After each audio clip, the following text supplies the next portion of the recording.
모르겠어요 모두 보고 싶었어 이건 어쩜 이렇게 시간이 안 가는지 정말. Assalamualaikum warahmatullahi wabarakatuh. Kembali lagi dengan saya Rohmah Komara Maulidia. Pada video kali ini saya akan membahas tentang apa sih itu emosi positif. Sebelum kita memasuki materinya, kita akan mengenal lebih lanjut tentang emosi positif. Emosi itu adalah suatu reaksi negatif atau positif yang kompleks dari saraf terhadap sebuah rangsangan yang kemudian muncul dari luar maupun dalam. Emosi juga dapat diartikan sebagai bagian dari kekayaan dari manusia yang tidak boleh diabaikan. Dengan adanya emosi, manusia dapat berinteraksi dengan sesama, berhubungan dengan lingkungan dan peristiwa yang terjadi di luar dirinya. Jadi, emosi positif dapat diartikan sebagai sekumpulan reaksi emosional yang muncul dari kejadian atau situasi yang menyenangkan. Nah, ini merupakan salah satu emosi dasar yang dapat dialami oleh manusia. Reaksi ini muncul ketika seseorang berhasil mencapai tujuannya, setelah mendapatkan hal yang diinginkan, atau setelah berhasil melewati kesulitan. Kebahagiaan orang menggambarkan positif emosional sebagai perasaan bahagia, padahal emosi ini mencakup beragam perasaan yang cukup luas. Reaksi emosional yang positif ini terjadi sebagai respon terhadap suatu situasi tertentu. Sementara itu, kebahagiaan lebih merujuk kepada sebuah keadaan ketika seseorang telah merasa cukup dan puas dengan apa yang dia miliki. Kebahagiaan memberikan perasaan tentram dan tenang seakan jauh dari kesulitan. Nah, serangkaian emosi positif ini lama-kelamaan bisa mengarah seseorang pada hidup yang bahagia. Lalu, emosi positif juga dapat diartikan sebagai perasaan ketika seseorang itu mengalami suatu hal yang menyenangkan yang dapat membawa dampak positif dalam diri.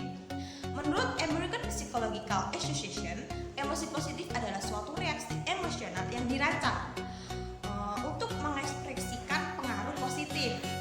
Fredrickson berpendapat ada 10 bentuk emosi positif. Yang pertama yaitu adalah joy, kegembiraan, lalu gratitude, bersyukur, lalu serenity, ketenangan atau kepuasan diri, kepuasan hati, lalu ada interest, berminat, hope, harapan, pride, kebanggaan, amusement, terhibur, inspiration, inspirasi, awestruck, terpesona atau takjub, dan yang terakhir adalah love alias benci. Lalu ada pun selanjutnya beberapa hasil dari penelitian mengenai kaitan antara bahagia dan kesehatan fisik. Yang pertama ada kebahagiaan dapat melawan stres. Seperti yang sudah kita katakan sebelumnya, keadaan mental serta pikiran dapat berpengaruh pada tubuh. Hal ini juga berlaku bagi stres ya. Jika kebahagiaan bertambah positif, maka sebaliknya stres dapat memberikan dampak negatif pada tubuh. Untuk itu, orang yang berbahagia memiliki sekitar 23% level hormon stres, kortisol, yang lebih rendah dibandingkan dengan orang yang kurang bahagia. Lalu selanjutnya ada dapat memperkuat sistem imun. Selain melindungi kamu dari stres, kebahagiaan itu juga dapat melindungi tubuh kamu dari penyakit. Penelitian ini menemukan adanya hubungan antara emosi positif dengan peningkatan sistem pertahanan tubuh. Tahun 2006, penelitian melakukan percobaan dengan memberikan vaksin hepatitis B kepada 81 pelajar dan kemudian melakukan penilaian terhadap emosi mereka. Pelajar dengan emosi positif memiliki hampir 2 kali lipat respon antibodi yang lebih tinggi terhadap vaksin yang menandakan sistem imun yang lebih kuat. Lalu selanjutnya adapun melawan penyakit dan kecacatan. Kebahagiaan juga dikaitkan dengan peningkatan dalam kondisi kesehatan baik jangka panjang maupun dalam jangka pendek. Di tahun 2004, penelitian melibatkan 1.550 orang tua Amerika dan Meksiko dengan usia di atas 65 tahun dengan menilai emosi positif. 7 tahun kemudian, orang dengan emosi positif ditemukan lebih kuat dan tidak selemah yang memiliki emosi negatif.